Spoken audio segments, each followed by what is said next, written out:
Turbo Conquering Mega Eagle! How you doing, folks? Today I'm going to try and make a slightly different vibratory tumbler. Yeah, you can buy them. Vibratory tumblers. Basically, you can put small items, or if it's a small tumbler, you put small items in it. Some of them are fucking huge, innit? You put a whole alloy wheel in them, innit? But they're generally there for cleaning small parts, and depending on the media you use with the small parts, you can achieve a polished finish, and that media is sometimes quite expensive, but a lot of people successfully make their own. Problem is the small ones, the ones that you or I can go and buy, and they start about 100 quid or something, so they're kind of expensive for something that you're not going to use that often, but whatever.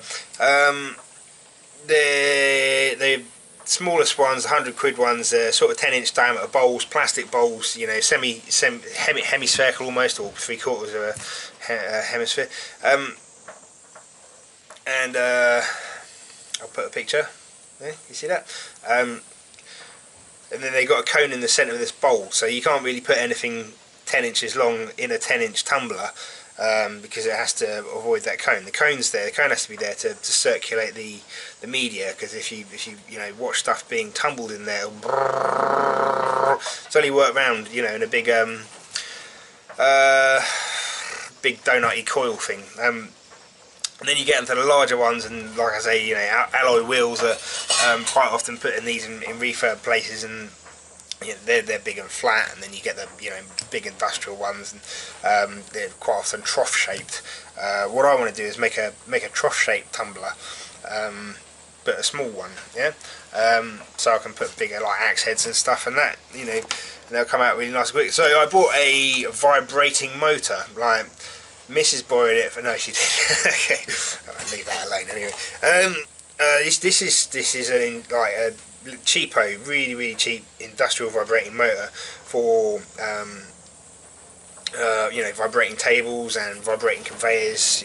Like, depending on what you want to move from A to B, quite often you don't want a conveyor belt. You just you have a bit of angled table with a bunch of these strapped to the bottom. Whatever you're trying to move or walk along the table, a belt, whatever you want to call it. It's not a belt, vibrating conveyor, so a lot of people will take an electric motor and put a big offset weight on it and use that, which is great. It works, it vibrates, but most motors always have bearings proportional to the size of the motor, and motors aren't generally designed to take heavy intermittent loading, which is what you get with this cap comes off the end like that, and there's one of these on each end. So they got suitably sized bearings, but they're definitely not suitable for this sort of application. You can see here, if that's the size of the shaft, then the shaft steps up massively, and the diameter there is what sits inside the bearing. So that's not even that's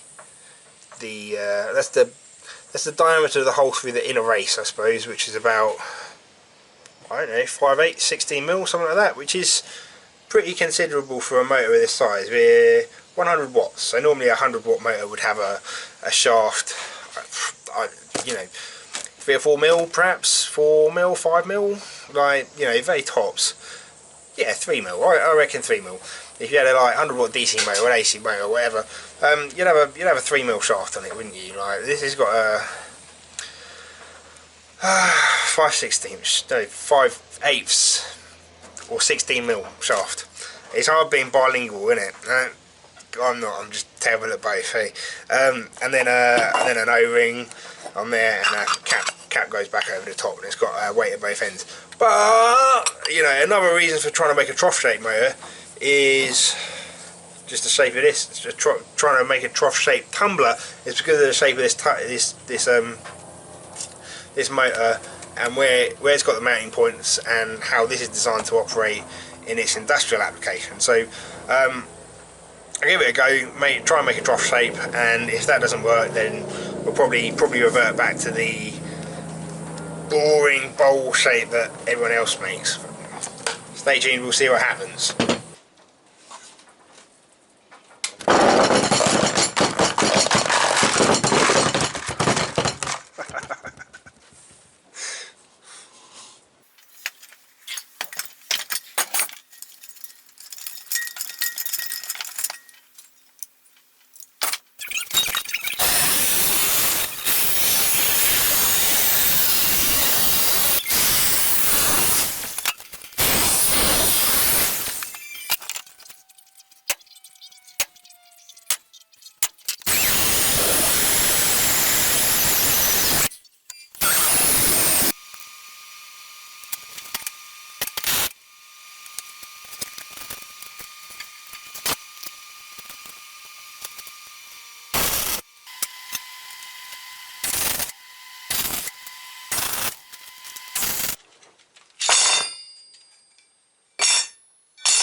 Clip, drop.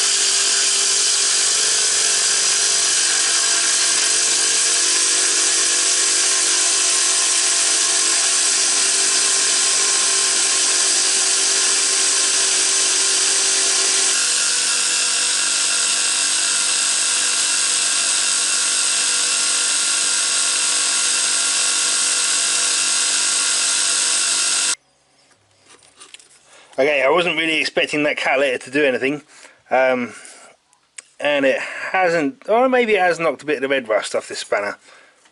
Hasn't done much, but you know, all I was trying to prove to myself was that this is going to work, and I'm very confident now because there's a nice rotary flow of the media, isn't there? You know, you see it was tumbling, the spanner was floating around in that catalytic. So what I'm going to do, I'm going to finish this up, put a lid on it, find something to bung that hole up, and maybe throw some paint on it, you know, don't know, and then we'll go looking for some media we can use.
That's weird.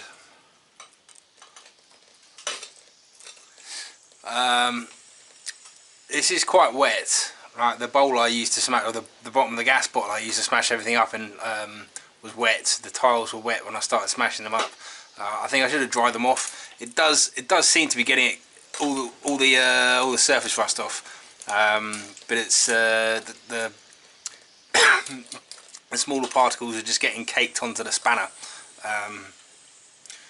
Try something else. Okay, I've been back to the friendly sandblaster and he's given me a bag of this stuff that's like garnet, but it's not garnet. It's called Super Blast. So it's got a cool name, should work. And he didn't have any coarse bead, but he's given me some fine bead. This just feels like talcum powder to me. I can't imagine it's going to do any good, but we shall see.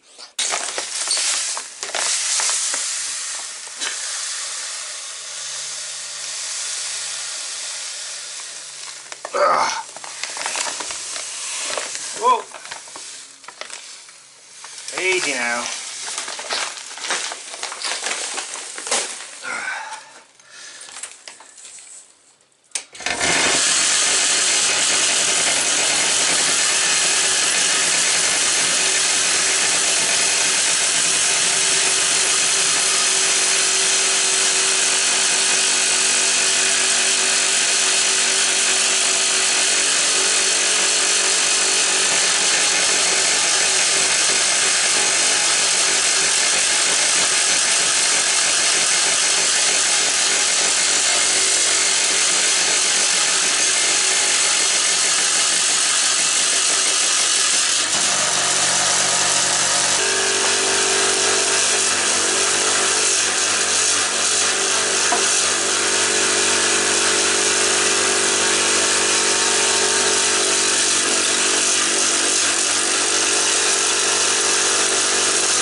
it's worked.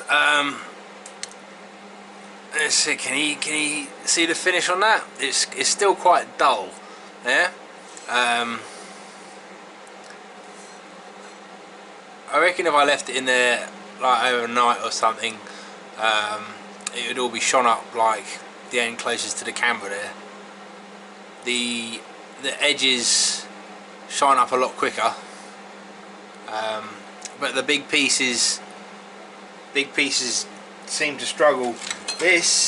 That box spanner, that was covered in rust and flaky chrome. I'm impressed that it took the remainder of the flaky chrome off. That's quite impressive. But again, it's just a dull finish. Same with everything else really. It's not come up bright. It's definitely removing the rust. I can almost make out there's one crusty lump of nubbin there. I can almost make out the writing underneath that now, and I couldn't even see the size of the spanner when this went in. So it's working. What I'm going to do now is just take all this really coarse stuff out and put the glass bead in. I've got really fine glass bead because I didn't have any coarse stuff. You know, it's cleaned it all. I was hoping for bare metal finish though, you know. The other thing is, I put some smashed up tile in there and it seemed to make it go a lot quicker because like the circulation of the material or whatever.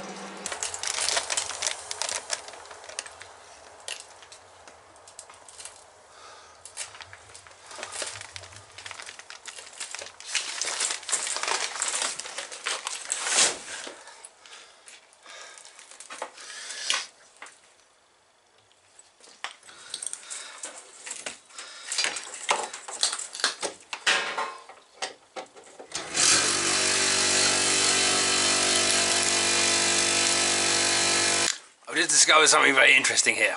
Now let me fill you in.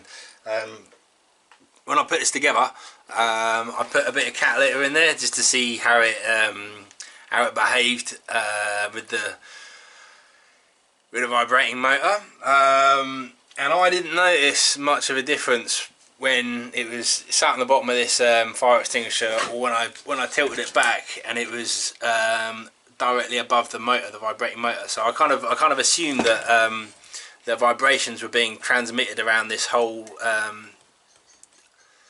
cylinder, and it wouldn't really matter where the motor was, so I could stick it back here out of the way. That would make a more compact unit, so it wouldn't have to be as tall. And I didn't actually test with the garnet in there, but now I put this glass bead in the tumbler, and when it's just sat flat like this, the motor's on the back, and you can see the glass is circulating, but all the tools that I've got in there separate out towards the front and then just sit there and don't do anything. The tools, so the sand's still circulating, sorry, the glass bead is still circulating over the tools, but the tools are just static. Whereas if I tilt the whole thing back so everything's above the motor, directly above the motor that's vibrating, it just goes absolutely mental, you know. It's like the glass bead's boiling. There's little plumes coming up. And the tools are brrrr. It's like a, you know, like a boiling hot glass bead tool washing machine, you know. Like, pretty cool. I'll try and show you on the camera. Okay, I'm going to switch this thing on now. You won't be able to hear a word I'm saying with it running, but I'm just gonna leave it horizontal to start with. Have a look at what the sand's doing, sorry, the glass bead, and then I'll tilt it back and you'll see what I mean by not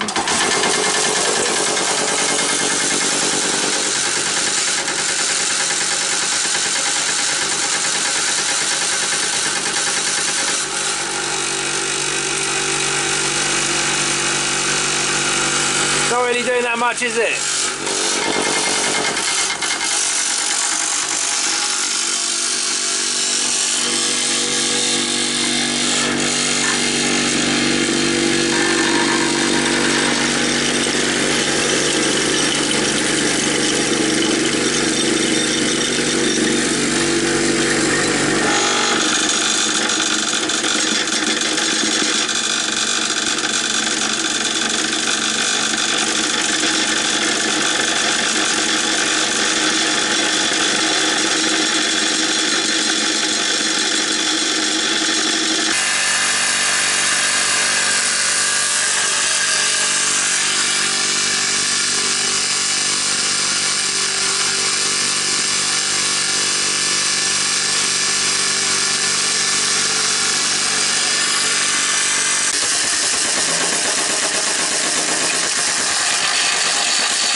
So I've got here a mixture of the garnet, the glass bead, and the smashed up ceramic tile. It is cleaning them off a lot quicker and better than just the garnet on its own, but it's still not getting me back to bare metal. It's starting to come up quite nice, you know, but taking too long like this. So I got onto eBay and found someone selling ceramic media. Look at this stuff. It's used, which is why it's so cheap, which is the only reason I bought it. But this is the real deal. This is very smooth. Again, I mean, I just got this because it was cheap. It's probably not the best thing for taking off the rust and stuff, but we'll throw this in and see what happens.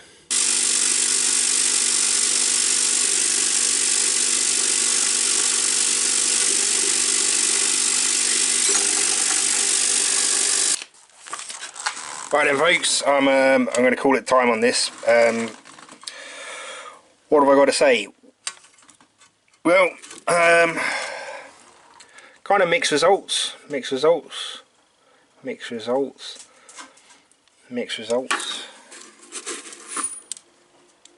These haven't all been in the same amount of time. Yeah, this is all heavily corroded when I threw it in. This has been in probably since the beginning, and been through all the different medias. Sorry.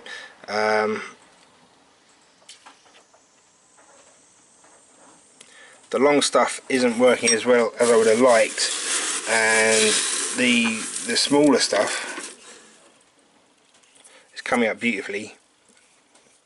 But again, it depends on the finish it had, and weirdly, that one hasn't been in very long at all. 10 minutes. I threw that in. That was rusty when I threw it in. Same with these, about 10 minutes ago.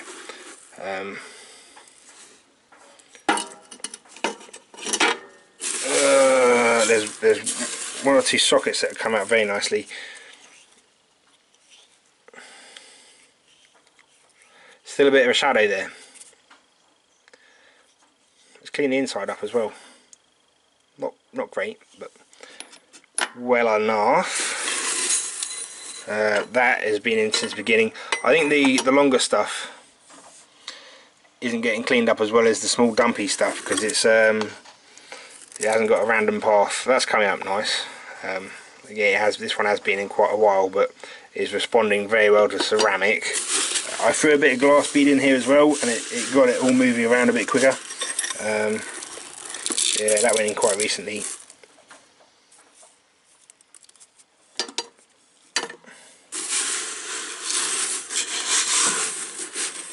Spanner came out nice.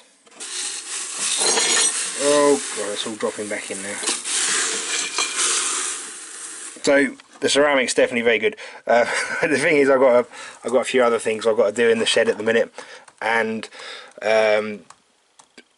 this is starting to do my head in, the noise of it. I'm gonna get a few different